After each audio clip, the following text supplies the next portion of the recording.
ખવડા પ્રસાદ બનાવ્યો કે પછી સિમેન્ટનો ઘોળ બનાવ્યો? તો જય હિન્દ અને જય માતાજી મિત્રો, આજે હતી હગાઈ એટલે હગાઈની ફૂલ તૈયારી ચાલુ હતી.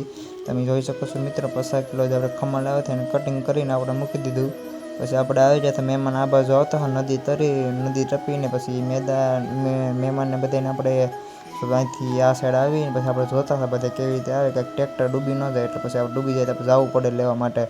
પછી મહેમાનને બધાને જમાડીને પછી આપણે જે વધેલું હતું ખાવાની સામગ્રી એ બધી આપણે અલગ બધા તપેલામાં ટાંકીઓમાં બધી ભરી અને પછી આપણે બધું ભેગું કરીને બધું મૂકી દીધું. કંઈક બધું રણ વિખેરું તમે જોઈ શકો છો મિત્રો. આમથી આમ બધા ઠામડા છે, અમુક ધોવાના બાકી છે. પછી ના બધું કામકાજ આપણે પતાવીને પછી હું ઉદયભાઈ આવી જશે ગાડી લઈને ઘરે આવીને નાહી ધોઈને પછી અમે બધા હું ઉદયભાઈ સુઈ ગયા હતા પોતપોતાના ઘરમાં.